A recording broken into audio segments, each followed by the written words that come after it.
नमस्ते। आज के इस एक्सप्लेनर में एक बहुत ही अजीब बल्कि रोंगटे खड़े कर देने वाले रहस्य की बात करते हैं। जरा सोचिए, 1930 के दशक का एक बसा बसाया शांत सा खनन शहर, और फिर रातों रात गायब, बिना किसी सुराग के, दुनिया के नक्शे से बिल्कुल साफ। मतलब कोई अंतिम जवाब नहीं, कोई निशान नहीं। तो चलिए बिना वक्त गवाए इस रहस्य में गोता लगाते हैं। तो चलिए इसमें गहराई से उतरते हैं और इस खौफनाक सच्चाई को देखते हैं। रातों रात एक पूरा का पूरा समुदाय मानो हवा में उड़ गया। अगली सुबह जब लोग वहां पहुंचे तो मंजर एकदम सुन्न कर देने वाला था। कोई इंसान नहीं, एक भी गाड़ी नहीं, कोई रोशनी नहीं, कुछ भी नहीं। घरों में रखा सामान बिल्कुल वैसे का वैसा ही था, जैसे लोग बस अभी अभी उठकर कहीं चले गए हों। और सबसे चौंकाने वाली बात, इस घटना के कुछ ही सालों बाद सरकार ने इस शहर को आधिकारिक नक्शों से पूरी तरह से मिटा दिया, बिल्कुल ऐसे जैसे ये जगह कभी अस्तित्व में थी ही नहीं। और ये घटनाक्रम बहुत ही साफ तौर पर दिखाता है कि चीजें कितनी तेजी से बिगड़ी। देखिए, 1930 के दशक में ये एक बहुत ही शांत जगह थी, लेकिन घटना से ठीक कुछ हफ्ते पहले अजीबोगरीब अफवाहें उड़ने लगी। जमीन के नीचे से तेज आवाजें आना, अचानक धरती का कांपना। खैर, फिर आई वो शाम।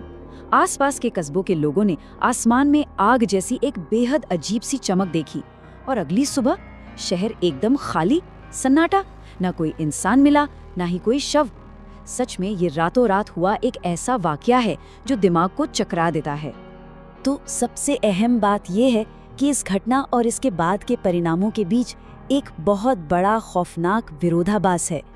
एक तरफ लावारिस गाड़ियां और खाली घर हैं जिनका आज तक कोई भी आधिकारिक स्पष्टीकरण नहीं आया, और दूसरी तरफ घटना के तुरंत बाद की फुर्ती।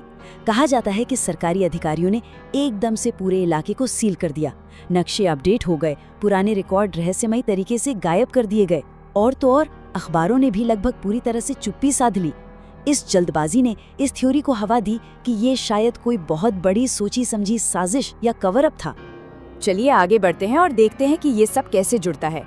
इंटरनेट रिसर्चर्स ने कुछ मुख्य सिद्धांत सामने रखे हैं और हम इन्हें बिल्कुल निष्पक्ष रूप से देखेंगे। पहला सिद्धांत, शायद खदानों से कोई जहरीली गैस का रिसाव हुआ जिसने रातों रात सबकी जान ले ली। दूसरा सिद्धांत ये है कि शायद वहां कोई गुप्त सरकारी प्रयोग चल रहा था जो बुरी तरह फेल हो गया और रातों रात पूरे शहर को खाली करवाना पड़ा।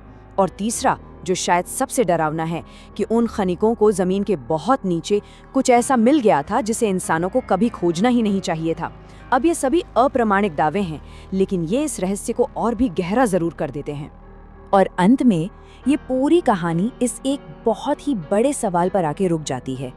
क्या सच में एक पूरे समुदाय को, उनके घरों और उनके वजूद को इतिहास के पन्नों से हमेशा हमेशा के लिए मिटाया जा सकता है? ये सवाल हमारे दर्ज किए गए इतिहास की असलियत पर सोचने को मजबूर कर देता है। शायद आज भी उस भूले हुए शहर के सुराग कहीं बहुत गहराई में दबे हों, लेकिन कभी-कभी कुछ राज शायद इसलिए होते हैं ताकि वो हमेशा के लिए दफन ही रहें।